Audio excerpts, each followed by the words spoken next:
Okay, part 3, and hopefully this is the grand finale until we get our first snowfall to see how everything works out. I took an old Sears Craftsman one-stage blower off a little lawn tractor and cut the mounts off, cut everything off, and hooked up hydraulics. Have a little 4-point or a 4-gallon a minute pump. Made my own bracket. Everything there turned out real good. Also took a window motor off a Cadillac and with a 7/8 socket, fit perfect on it. Cut the arm and welded it in place. Made my own bracket to hold that in. Did have to cut the bracket off the other side, relocate it on this side because I wanted the motor facing forward, not back behind like it would have been on the other side.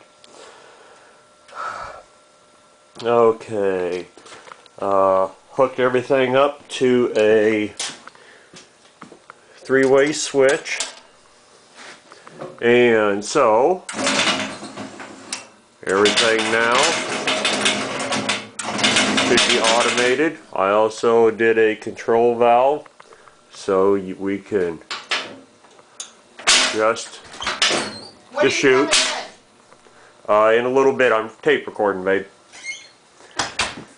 So here's the hydraulics coming up and around the unit. Don't really care for that too much, but of course when you're on a budget you can't go out and spend buku money to have them custom made. We know how expensive that is.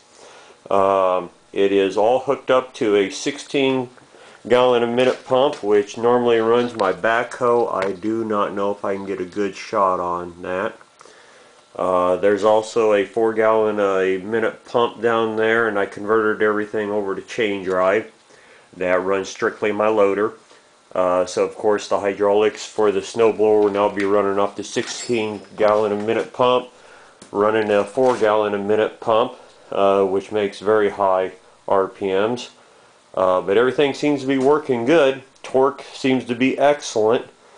I was told that it will not work, but boy, from everything I'm seeing, I don't see how it will not work. Control arm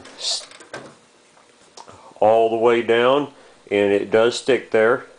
It will run forward so she blows snow. I also have a reverse, and all of that seems good.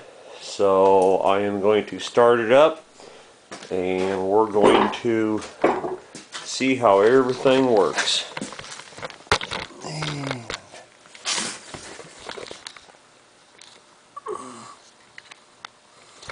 And I'll operate it slow to begin with before I kick her in high.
Now the only problem I see, and since I'll be the one that always operate it, with the cable, I could have went out and got longer cable, but to operate the top of the chute. But with the longer cable, you have to have somewhere to put it, or when it goes up and down, it can't catch on anything, which I see problems with. So needless to say, it will not go that high. Also, what I've done is I've taken a trailer hookup and that is going to be my disconnect. Has a cover on it, so when I disconnect it in the springtime, I can cover it right up, tuck it right inside, and everything there will work great. So there's my little contraption. I believe she's done, and the next video will be me in the front yard, hopefully blowing it across to my neighbor's yard. So anyway, wish me luck.